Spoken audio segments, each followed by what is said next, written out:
Thanks for tuning in to Harvesting Happiness today for a healthy serving of consciously prepared brain food. This is Lisa Cypers Kamen, your host. Since 2010, we've been broadcasting sound ideas for better well-being. Each week, we spotlight diverse thinkers and doers who are contemporary trendsetters and change agents, devoting their lives to creating a better world. I invite you to listen and change how you think about human happiness. Our award-winning content is fresh, optimistic, and purpose-driven media that promotes well-being from the inside out. This episode explores human sexuality and is intended for mature audiences. Good morning, good afternoon, and good evening, wherever you are. Thanks for joining me on today's show in support of LGBTQ kids, their gender identity, and well-being. This episode originally aired in November of 2024. My guest today is Dr. Myeshia Price, who has a PhD in developmental psychology and more than 15 years of research experience in adolescent sexual and gender identity development. Most recently, their research explores risks and protective factors associated with mental health among LGBTQ plus young people. Welcome, Myeshia. Thanks for joining me on the show today. Yeah, thanks for having me. I love talking about these things. I am excited to have this conversation.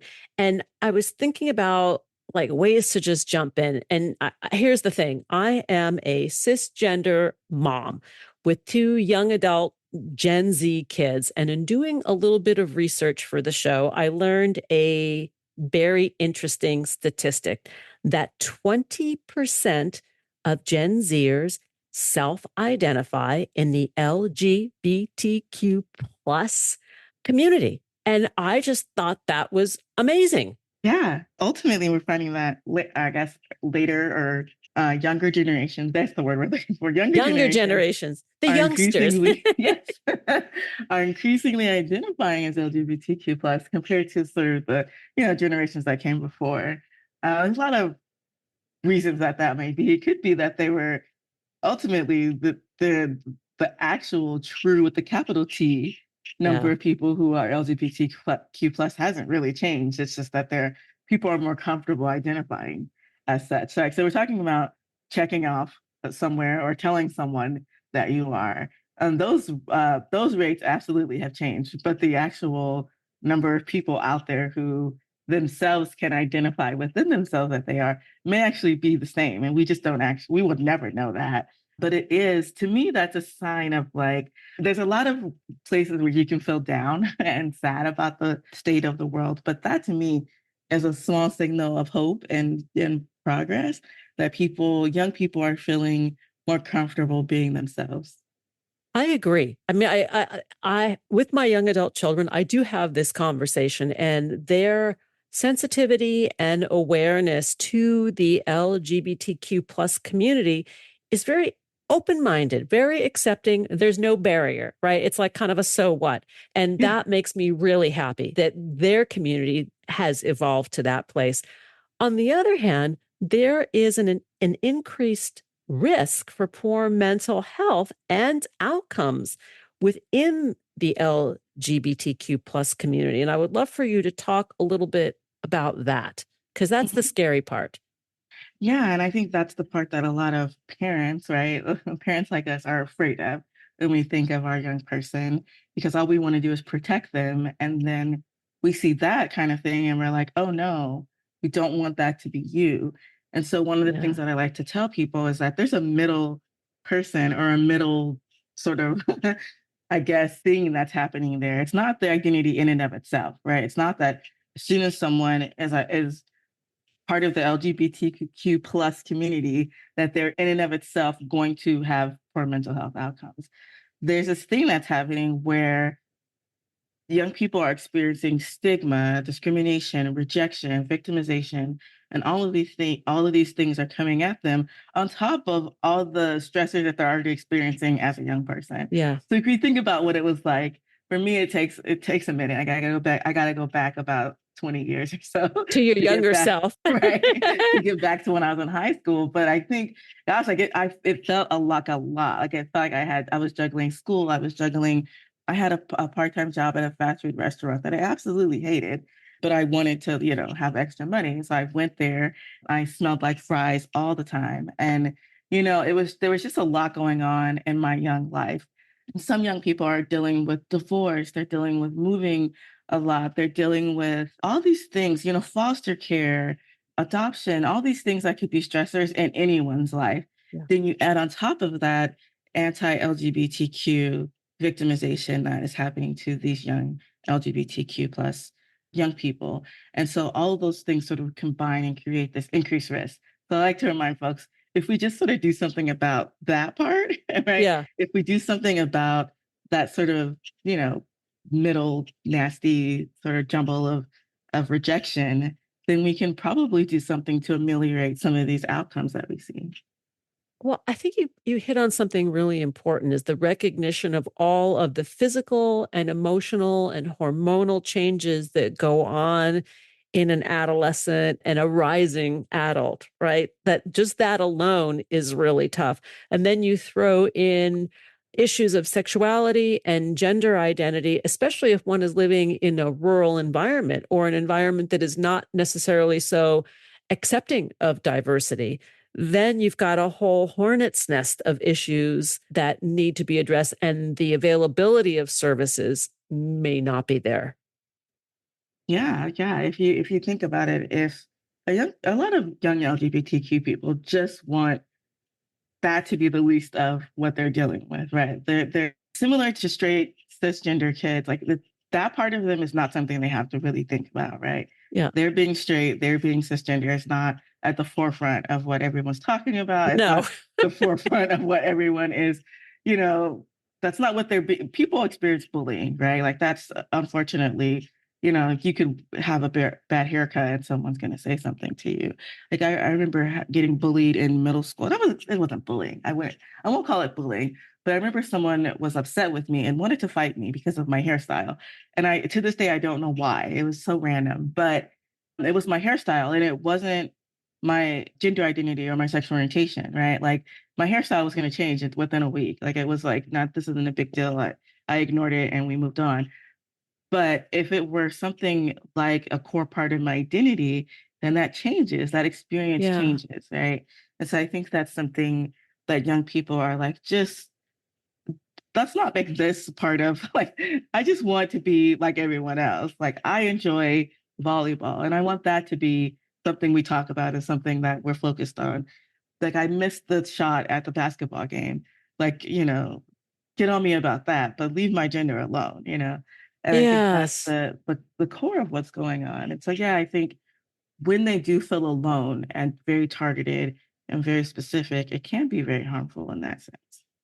And the solution comes in obviously the awareness, and the more light we put on the subject matter and the more we help people understand that it is really not a box open for discussion, or it shouldn't be, right? That it's like it is what it is next, Right. and create a sense of allyship. And how do we do that? How do we do it as parents? How do we do it as partners, as relatives, as friends? How does society rally to become that ally instead of a bully? I love that question. And and I love that question because that sort of is what we have to do to support these young people and how we do, sort of take away a lot of that stigma and discrimination. A big part of it is, I think, acceptance and support. And those are big words, and people are like, well, what does that look like? How do I do it? And I think a part of it is because they think it has to look different than what they're already doing, right? We're already very accepting and very supportive of our most of us, right? Of our children and the young people that we're around. And I think an example that I've been using recently is if the Olympics is coming up, right? I think it's coming up Tonight, soon, the I Summer think. Olympics. Oh yeah, it's an opening ceremony, and I'm not really a sports person. Like I know things about sports, but as soon as the Olympics starts, I become like very invested in whatever it is that's on. Like it could be a sport that I've never seen a day in my life, but I become invested in it. Like I'm not very like I just pick a person. Like, it doesn't matter what country they're from. I'm rallying, right? Like if my kid decided to play that sport, I'm rallying for my kid. I will not understand that sport at all, but I'm going to be supportive. I'm going to be accepting. And then eventually I will learn along the way, like, okay, this is how you get a point.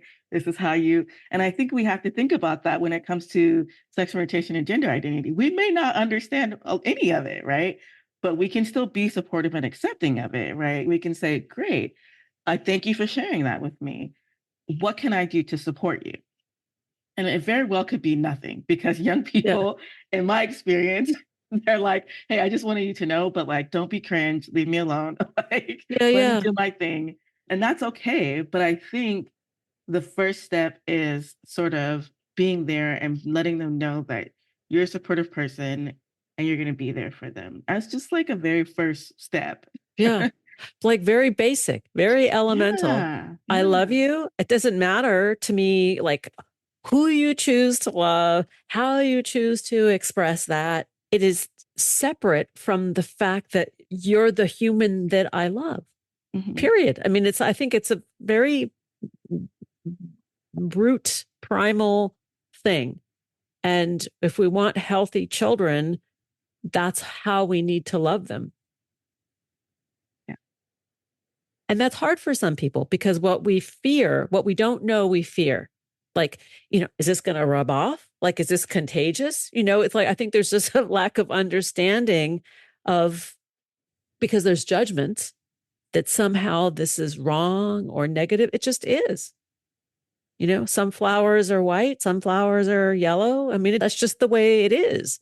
And I think it's hard for us as people, because we are different in many ways, to accept and embrace that. Although at the end of the day, our desires, what drives our humanity, is very similar.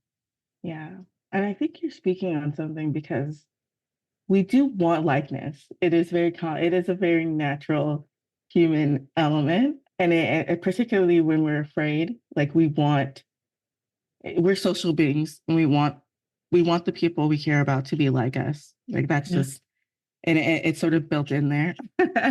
But I do think we have some level of, what that likeness can look like. I think we can't succumb to that, right? Like we have a certain level of ability to use our big brains, our big human brains, like to sort of process that and think about it a little bit better. Amen to big brain processing. Right. Let's like give it a shout out for a moment here. Like I have faith in us as humans that we can do better, and we can think, yes, my kid is different in their gender and or sexual orientation. However, they are similar in this way or that way, or they're nothing like me, but we can still hang out, and that's cool, And I think that's an important part of the process. And I think a lot of parents do get caught up on wanting a mini me. And then it sort of, I don't know that has ever worked out. But hold that thought for one moment. We're going to take a break, and then we're going to come back to the mini me conversation. To learn more about the work of Dr. Myeshia Price, please go to the KinseyInstitute.org, and you can find the Kinsey Institute throughout social media on X, Facebook, and Instagram at Kinsey Institute. We'll be right back. Harvesting Happiness is rooted in science. Our work facilitates applied positive psychology practices through media and consulting. We're committed to sound ideas for better well-being, leading to increased life satisfaction and a better world for everyone. We're not into pseudoscience or quick fixes. We're focused on common sense backed by rigorous research. Healthy critical thinking is the foundation for our discussions. We encourage you to challenge preconceptions and explore ideas with a curiously discerning mind. Collaboration with our guests is united by an inclusive vision to boost resilience, critical thinking, communication, and problem solving through civilized discourse and pleasurable relational engagement for everyone. Each day, we have the intellectual freedom to be happy or the liberty to be miserable, regardless of external circumstances. If you or someone you know is struggling with mental health, please seek support, because good psychological health is vital to the achievement of a healthy and satisfying life. Visit harvestinghappiness.com for psychosocial and educational services that boost emotional and social intelligence. This episode explores human sexuality and is intended for mature audiences. And we're back, continuing the conversation with my guest today, Dr. Myeshia Price. This episode originally aired in November of 2024. We are talking about supporting LGBTQ plus kids, their gender identity, and well-being. Let's get back to it. So, Myeshia, prior to the break, we were talking about the mini-me complex. We didn't use those words, mini-me complex, but it sounds like it could work for the sake of the conversation, about parents sometimes desiring their children to be in their mirror image, when in fact it is the antithesis of what an adolescent or a rising adult is feeling. They want to be nothing like us. It's so interesting because it's the plot of like every Pixar movie. Like Yes. It's very common, but I think parents think that their situation is different. And I don't think everyone always realizes they're doing it. So I do want to give some credit to parents that they may not realize they're even doing it because they're not forcing an occupation. It's not as obvious as it is, and just as it's portrayed in the media. But it's often happening, and it's something that we study in developmental psychology when we start thinking about identity development. So there are all these different ways that identity development is huge, and it's very core to your being. It's sort of figuring out who you are, and there's these different stages for developing your identity, and we want to allow young people to be able to do that. And this happens it happens across, honestly, the previous research sort of like to think of it as just adolescence, but I think it happens throughout childhood and Lifetimes. It's a lifetime, right? It's a lifetime pursuit. And it should be. I think it absolutely should be. There's just one particular identity that is basically where parents sort of hand them their identity in a way. And it's sort of it's called identity foreclosure, which sounds very much like what ominous. You may think it is. And it's where they didn't get a chance to explore who they are. It was just sort of like, we're these kind of people, and this is the kind of person you are. And that could be, I think, some of the examples, that are often given are sort of like, we're farmers, you're a farmer. I don't know, I'm trying to think, we're doctors, you're a doctor. And sometimes we're Republicans, you're Republicans. We're Democrats, you're Democrats. Yes. And sometimes that does happen, right? Because we do have shared values, right? Yeah. And so the values end up working themselves out.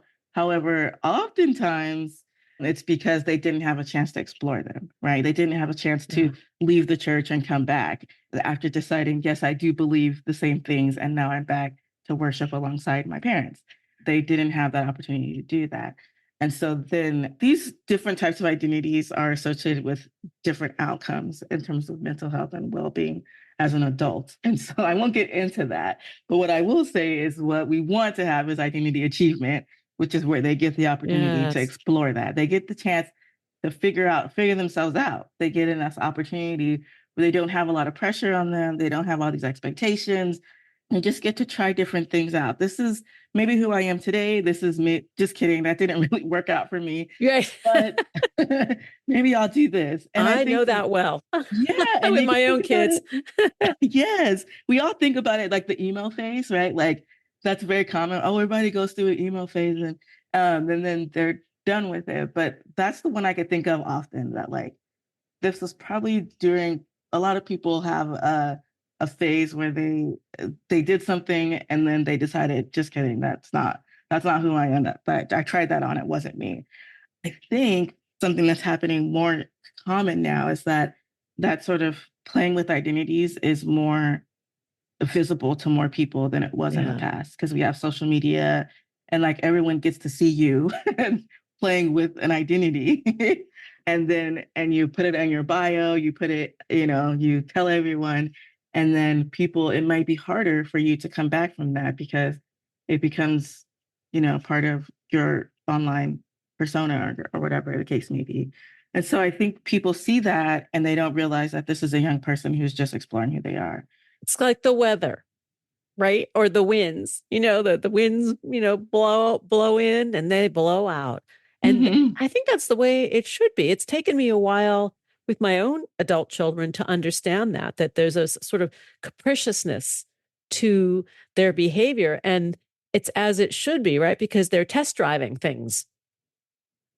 Yes. Does Yes. this fit? Does that fit? Yeah. Yeah.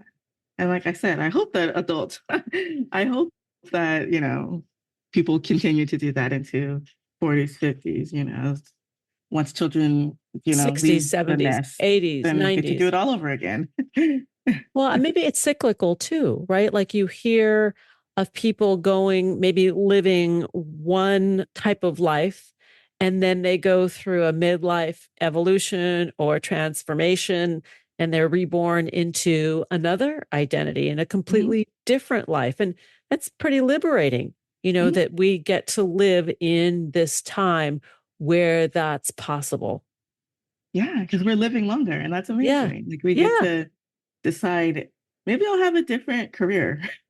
you know, like yeah, I do think that, and I think going back to the mini me thing, I think we definitely don't want that because we want to No, have we want to have young people develop their own identities, and we want them to be able to like the things that they like, enjoy the things that they enjoy. love Um, who they want to love. and love who they want to love and Yes. have their own gender expressions and wear the things they want to wear and have the haircuts they want to have. Because ultimately, by not doing so, you're forcing your own ideas and your own your own identity, ultimately, like your own expression onto someone else. And they're a whole person.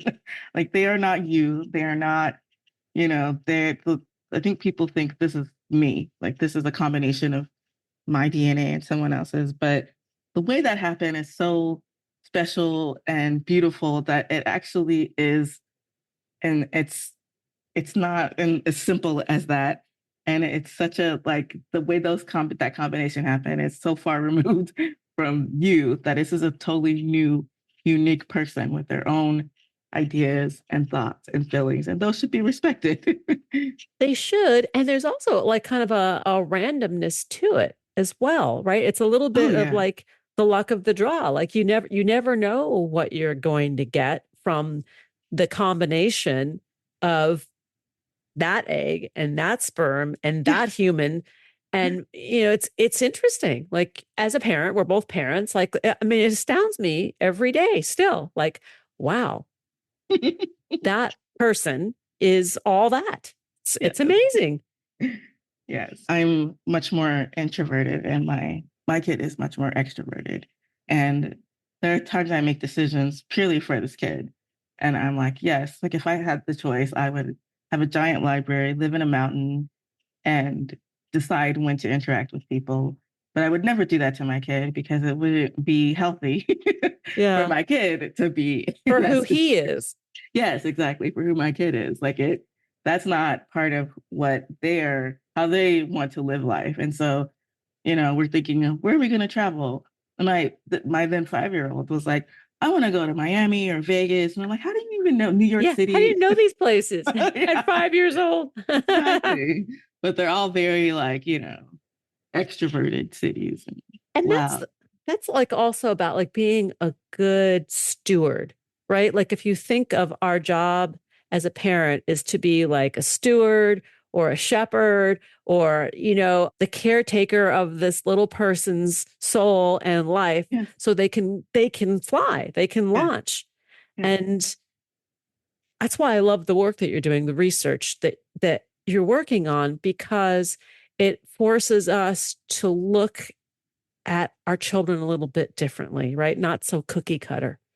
Yeah, I think a lot of times parents get really, especially now, there's a lot of pressures on parents. And I do want Gin to draw attention to that. Like there's a Yeah. lot of information coming at them on how they can, there's a lot that they have to do, right? You have to do this, you have to do that.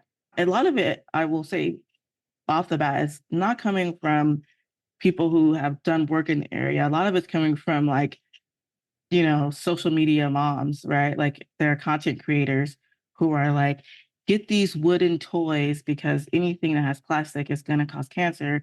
So again, I'm not advocating one way or the other, But what I am saying is that sometimes parents are doing the best they can with what they have. Yeah. And I think we have to give credit to that. But we also shouldn't be trying to create children, right? And create to mold them into the kind of adult that we want to see. Like, I think there are a lot of people who are going about this and sort of like, I have this 1-year-old that I want to get into Harvard. So I'm going to do everything I can to do this for the next, whatever, 17 years. And then this kid is like, listen, my, you know, life ambition is to, live off the grid in Vietnam, and their hearts are broken because they have quote unquote invested Right. into this kid. And I think this idea that we're investing in these, like, the thing you should be investing in your child is support, love, those kinds of things, and not finance and education. It's just, so I do think that if we start to think about our children and what you just said as steward, we're the bumpers at Yes. the bowling alley. Like, Yeah. we're the bumper guards up. We're pushing the pillow and when they jump off the couch to make sure they don't hurt themselves, but we're allowing them to be who they are. We're just making sure that they don't end up in the ER because of it. Yeah, that's a really good point. And then the ROI is them being a good person. I mean, I think ultimately at the end of the day, like, how is this little person contributing to society and making their mark on the world, contributing in the best way that they can, not how I think they should or you think they should.